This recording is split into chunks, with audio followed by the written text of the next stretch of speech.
My name is Bobby Wilson, and this is my story. Oh, this is a crazy story. Back when I was young, I was got in a little tussle with a couple guys. They were chasing me home, and I didn't know what to do. I come to the door. My mom locked the door on me. She says, "You got to learn to take care of yourself. You ain't coming in this house till you."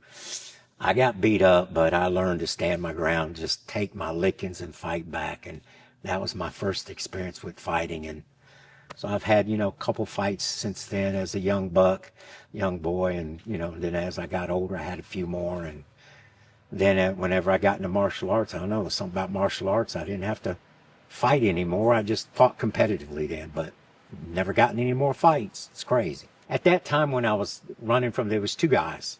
So I ended up having to fight both of them. I got my butt handled to me, but I learned, hey, fight your stuff. Your dad taught you to walk. Yeah, we used to get him up in the back of the house, away from my mom and everything. And we put the boxing gloves on, and my dad says, we're going to do some boxing. And I remember we go out, he hit me one time, I fell, hit the floor and chipped my front tooth. And I've had that chipped tooth ever since then, because my dad, he's teaching me how to box. And what was funny is I had a dentist one time say, "You want to get that tooth fixed?" I said, I said, "My dad did that." I was happy about that. I said, "We ain't fixing that." And so, yeah, he tried to get me to get some boxing in and everything. It was fun. I enjoyed it. Who do you think taught you more for fighting, your dad or your mom? My mom, she was a getter. My mom didn't. Oh, she would pop you in a minute. You had to be if you was close enough to her, she'd let you know. She'd backhand you in a minute. But I remember, my dad, he would set the fighting straight. He says, "You don't disrespect nobody. You don't do it. I'll pop you and let you know." And if I disrespect, no matter if my mom was wrong, you disrespect your mom and you're going to get me. And I wasn't going to do that. So I got more with my mom hitting on, doing, but it's all good. I learned a lot from it. So, you know what? I never instigated a fight. I was just, just like on the bus one time, two guys were just getting, and then one guy was saying, "Oh, yeah." I said, "No, no." So I got off the bus. I said, "Let's squash it." And so we fought, we squashed it. And another fight, I was coming home one day and through the school, going through the woods. A guy jumped me and hit me with a stick.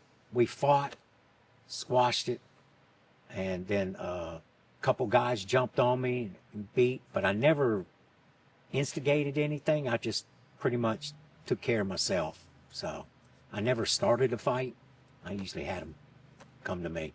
Back in that day when you fought, after you were done, that was it. You either didn't talk to each other no more, but it was squished. You didn't have to worry about friends coming or anything else like that. It was done. You fought in school, you met outside after school, over at a certain area, and that's where everybody met. Everybody circled up. You fought. That was it. Nobody helped out. Nothing. You handled your business, and that was it. It's way different than now. Way different. Everybody gets involved now, not like in the old days. When you're growing up, military, your dad's gone sometimes, getting shipped out, whatever, and then sometimes working. And both my parents smoked. So at the time, I kind of got onto the smoking path, and then started sneaking beers out my dad's refrigerator. When we'd spend the night, me and my buddy next door, we'd camp out in the backyard, and we'd sneak a beer out or two to partake out there with us. And that started my drinking. I started sneaking like that and sneaking. And then when I moved out of my house, that's when I started finding out about the drug issue, because then I was on my own.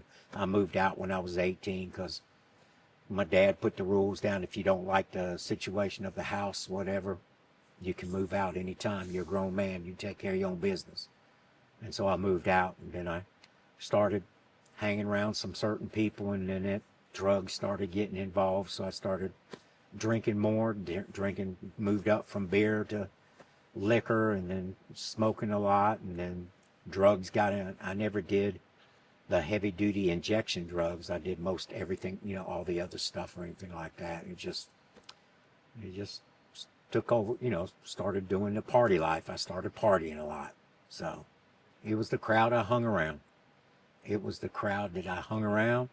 Everybody wanted to go party and have fun. And so that's what I did. I still worked and did my job I got a good job and everything, but I would just go out and party. Be those nights I'd be out partying. I'd say, oh, I got 2 hours. I got to be at work. And at that time, that's what you did. You stayed up all night, partied, and blew your money on everything, but just had fun. I was living a life. The moment I realized it was a problem was when I got into martial arts. And I started back in the day. I was in my late 20s, like 27, I think, or 20. It was late 20s, and somebody introduced me to let's go do some karate classes. It was a guy that worked with me. Jean-Claude Van Damme was popular then. So we went out to Fort Gordon, and I started doing karate, and I still was partying. It was good. It was okay. I got my yellow belt and got there, and then he goes, let's go try this other school. And we went to another school. It was out on the end of Bobby Jones. It was a little different from that type traditional karate school. It was a Kempo, Keshushin Kempo, where it was mixed with some Japanese jiu-jitsu, some Hapkido, and full contact kickboxing, and everything was involved in it. And I sort of liked that better, so I stayed there because I got my yellow belt at the other school. So I stayed there and started training there, and I stayed there and kept training until I acquired my fourth degree black belt. But during that training period while I was there, it still took me a little while. I started changing. My friends started changing a little bit, and I started changing my outlook. And then I said, man, it got to where I've got to do something that's interfering kind of, and the martial arts training got me cutting down. And then I just completely one day just threw the cigarettes away. And then my drinking, I stopped, and cold turkey, I swear, it was like cold turkey. And then I had still some friends trying to say, yeah, let's do this. And I completely just got away from all those friends and just focused on my martial arts friends, which changed me then, where I completely quit doing it. And I was drinking heavy and drugs, 2 packs of cigarettes a day, and I quit it all. Took me time, but I quit it completely without any. What helped me was martial arts. Martial arts helped me. When I only did for the yellow belt there at that one school. Then when I went to the other school, I stayed there until I got to my fourth degree black belt. But during my training there, I did go to like sometimes other school to train if I was invited to go train, to come, hey, can you come help so-and-so, like that. I didn't go train at any other school. There wasn't really a lot around in Augusta. It was just a Taekwondo school, then that school at Fort Gordon there at that time before I got up in certain levels. Then some schools started coming in, but at that time it was just mainly that one and maybe 2 other schools around. That wasn't a lot of schools around. No jiu-jitsu in Augusta at all, nothing. In the 90s, the early 90s, jiu-jitsu got in. You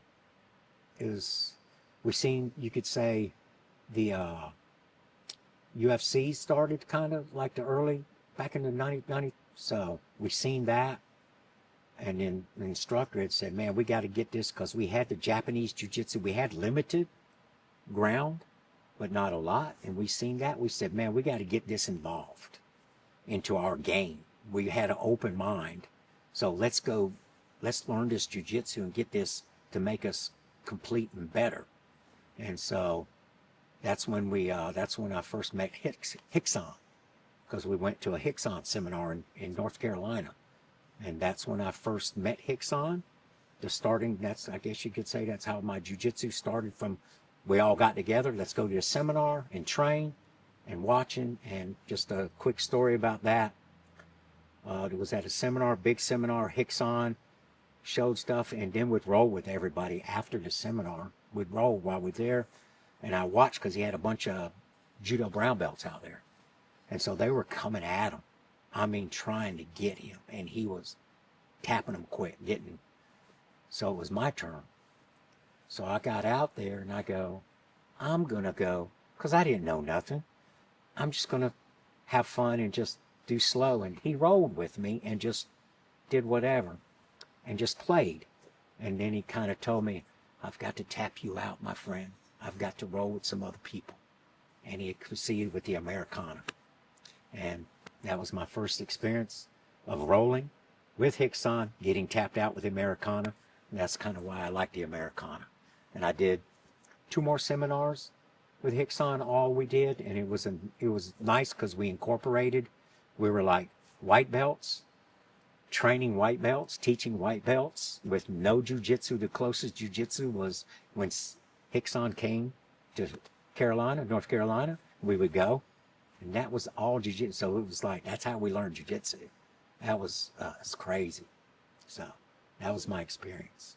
What were you training for jiu-jitsu? It's called Teshushin Kempo Karate. It was an American-based Kempo. It had everything mixed in it. My instructor was a competitive full-contact kickboxer and the Kempo, so he had mixed all that together.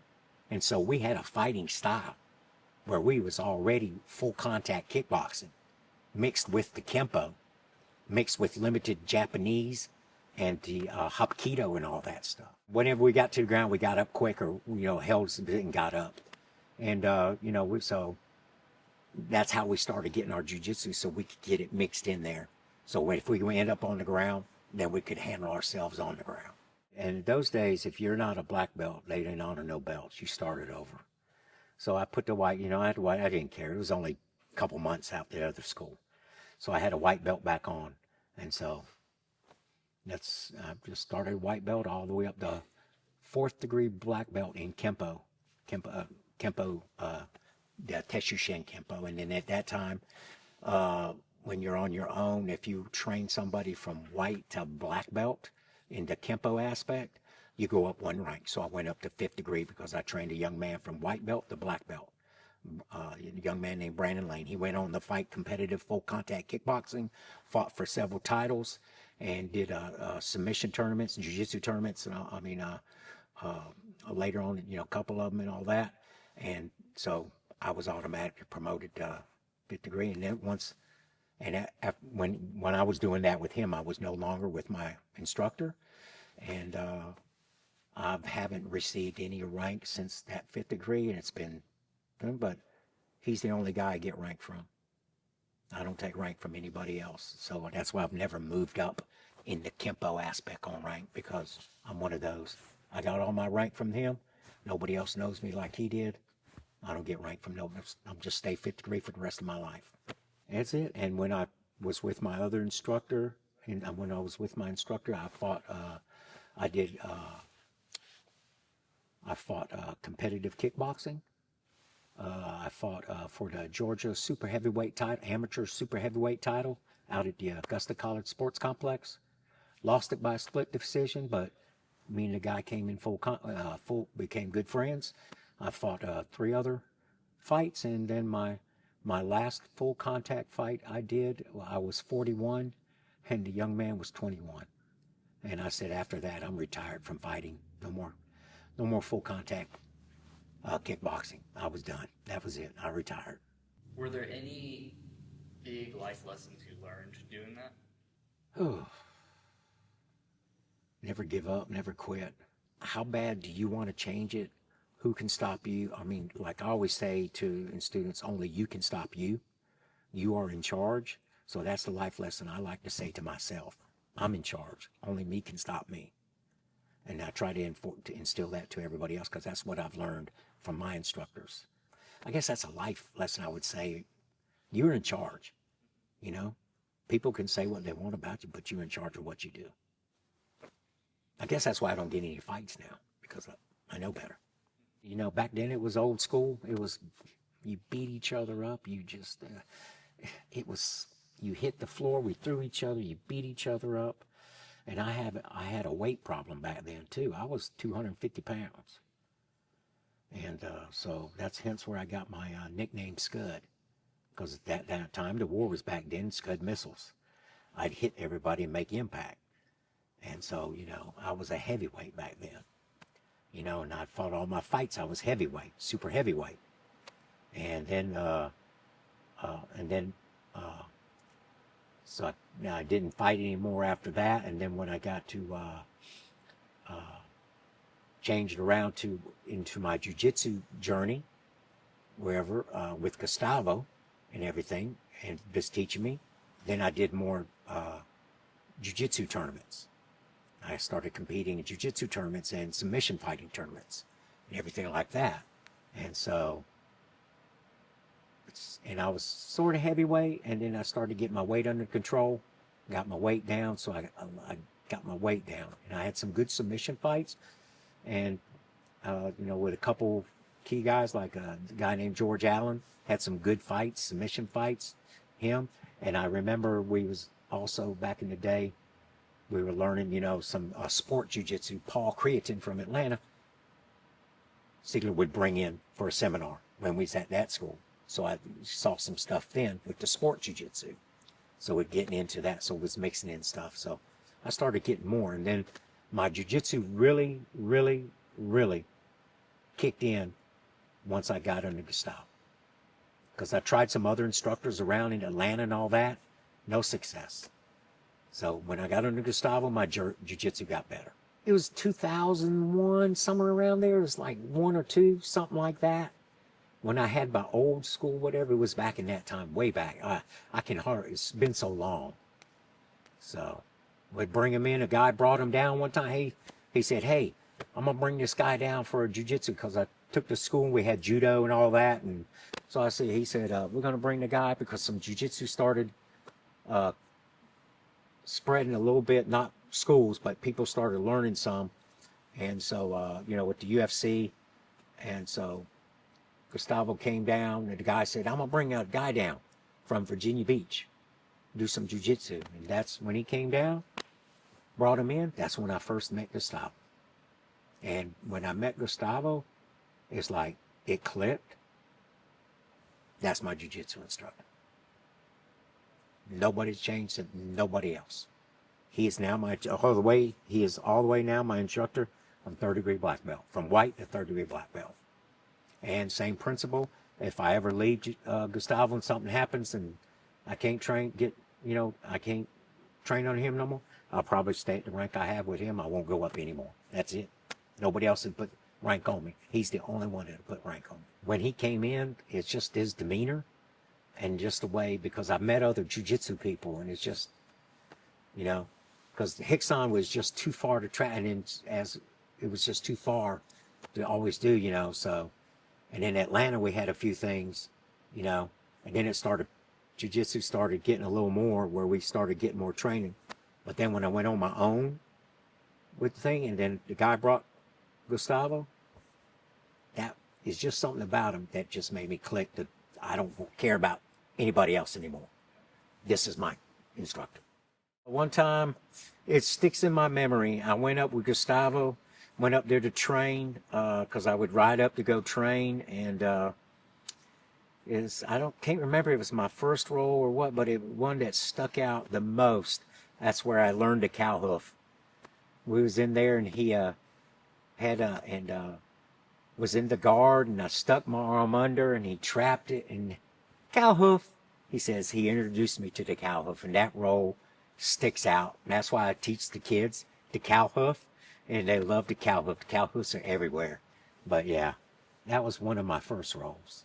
The jiu-jitsu changed, and also there's a gentleman, Mr. Ken Hudson, is under Gustavo, and so me and Mr. Ken kind of, our paths, you know, we met back before Gustavo, and our path with Tommy, you know, Ken, and then me and Mr. Ken kind of buddied up, and so while we were there, we became good friends, and so that's how we got Gustavo more down, you know, to get him involved with everything. So the jiu-jitsu, when you're training, because he would teach and then you had a place to go, because I would go up to his academy and spend a week or whatever training. So I was able to get a lot of, training time in like that with the jiu-jitsu. So that helped out a lot by going and train, going up to his academy and train. He's been affiliate up under Gustavo's longer than I have. And the affiliate program, Mr. Ken did, and then another school got affiliate. So I would go to the other school that was in North Augusta, got affiliate. So, because I had left that school, and I've been, when I was at Patriots Park, got that affiliation going, but it took a while. I had to wait until I could accommodate with students and everything. In 2012, February of 2012, I got my black belt. So 12 or more, 12, 11, 12 years, something like that. 10, 12, something like that. Because I'd already been training jiu-jitsu, but with him, I had my white belt, so been training jiu-jitsu longer, but with under Gustavo, it took me 2012, February of 2012, I got my black belt. What was like some of the biggest things that you learned between like white and black belt?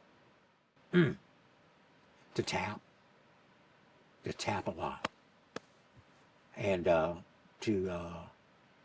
get comfortable, not to spaz, not to get crazy. Gustavo would tell you relax, he would do, and just to get comfortable wherever I'm at on the ground, visit whatever, and to relax and breathe, and to just take it day by day.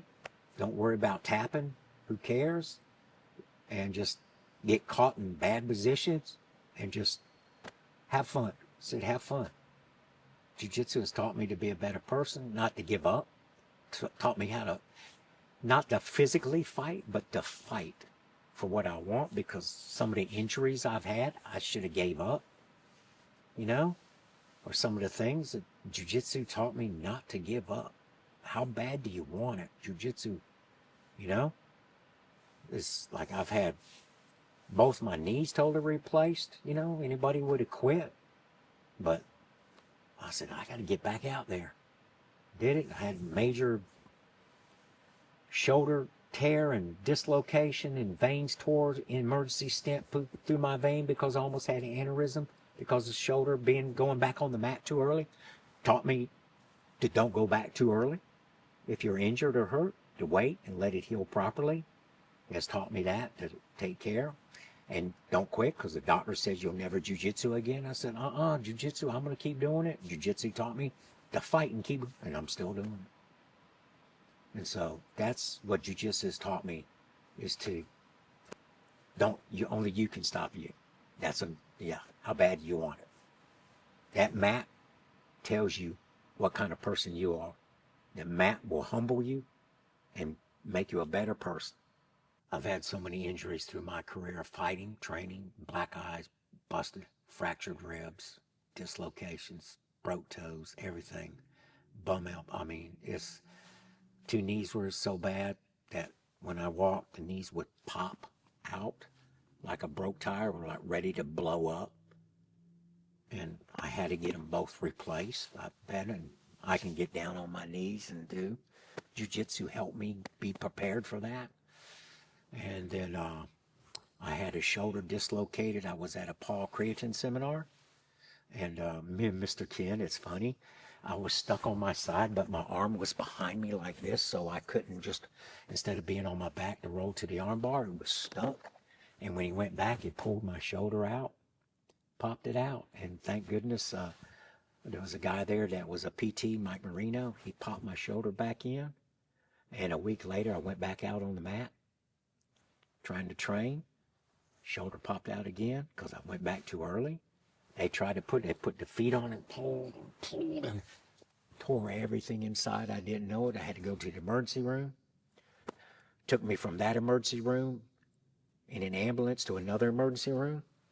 They got it all put in, everything good. And I ended up going, baby, I got to go back to the doctor. She took me back to the emergency room that Friday, 5 days later. They go, what are you here for? I pulled up my shirt. It was all solid black. And my arm hanging. Get them in the back.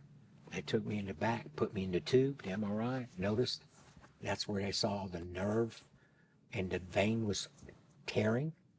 So they had to put an emergency stent through the vein. And I had nerve damage. My arm would hang. I couldn't have no use. Everything was sunk. And so I was like that for the longest time, and I had to do the therapy with the shocks. Prompted my wife, she made me a sling to put my arm in so I could do jiu-jitsu seminar, a Gustavo jiu-jitsu seminar with Mr. Kim. I was not going to let the mat. I had to get back out. I couldn't do any rolling. I just did the summer technique. But she made me a special sling that kept my arm solid tight. But then with time and therapy and me doing, my exercises and doing everything, my knees now are great. I did my therapy and then that's all I can do. But I can hold my hand, I can throw a punch, or if I have to grab, I grab. But when somebody gets close to this arm to tap, I'm 68 years old, and I've been training since the 80s, early 80s. So it's been a long time. Yeah, it keeps me in shape. Keeps me healthy. I've done some things changed in my life. I've changed my diet up. I eat clean.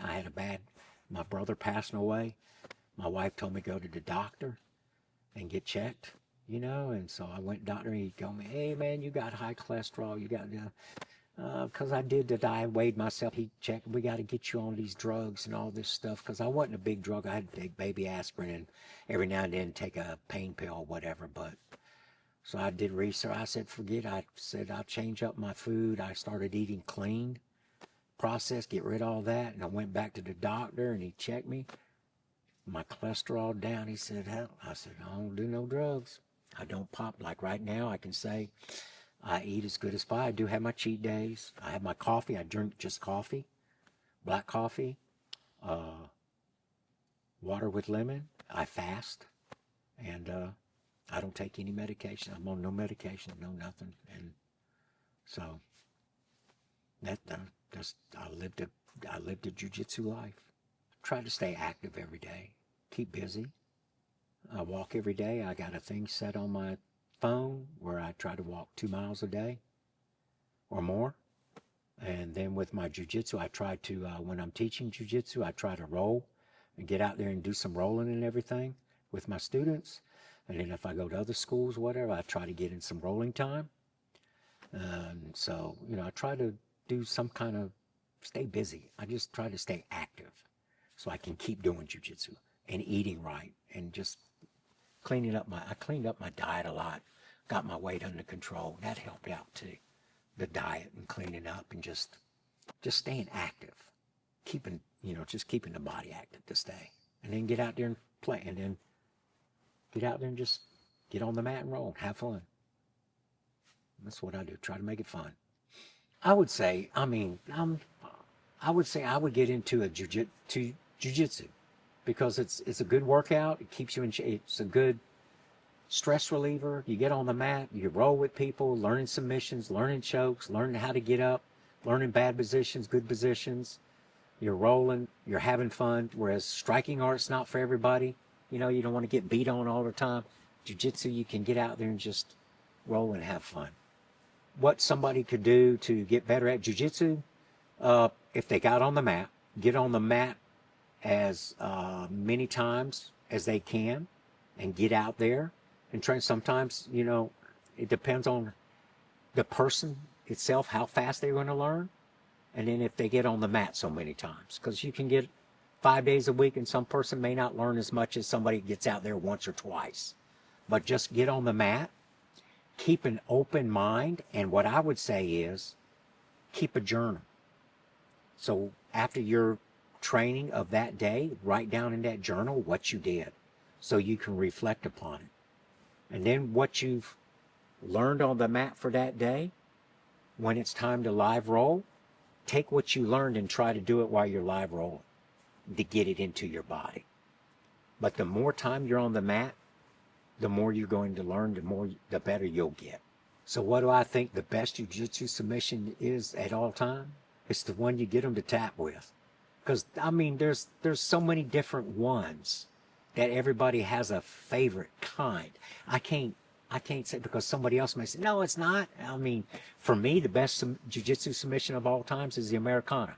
That's the first thing I teach all my people. Americana, basic Americana. To me, that would be the best submission of all time. because that's my submission I like. So that's a tough question right there, because everybody's going to have a different opinion, you know, and so that's it. What's my favorite position would be, I love cross side.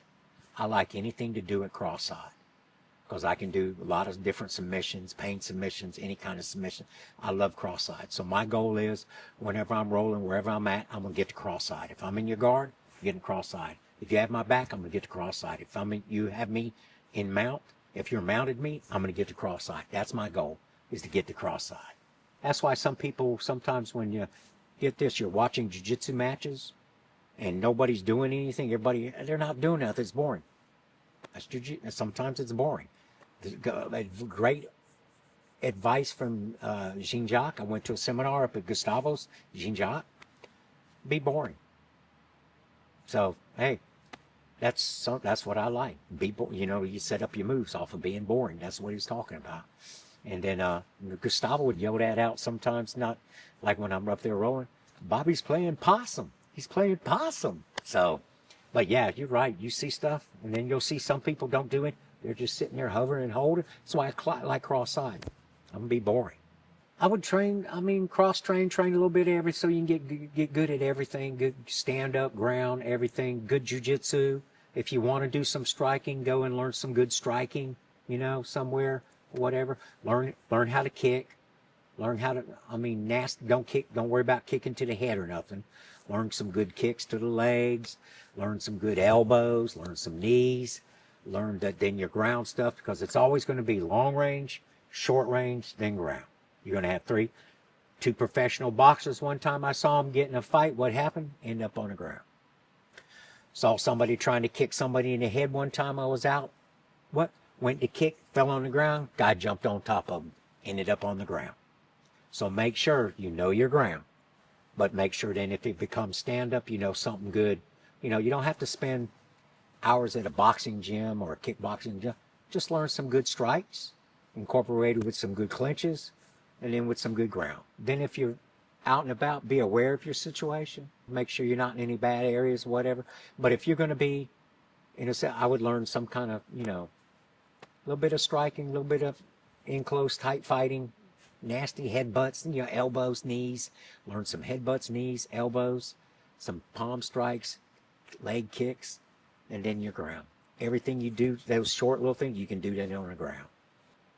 Head is a good tool. Chin is a good tool. Keep your jiu-jitsu self-defense.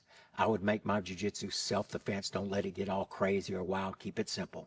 And then to keep your jiu-jitsu journey going, I would say, have fun. Have fun while you're training. When you're not having fun anymore, you won't keep training. But have fun in your jiu-jitsu journey. So get on the mat and train.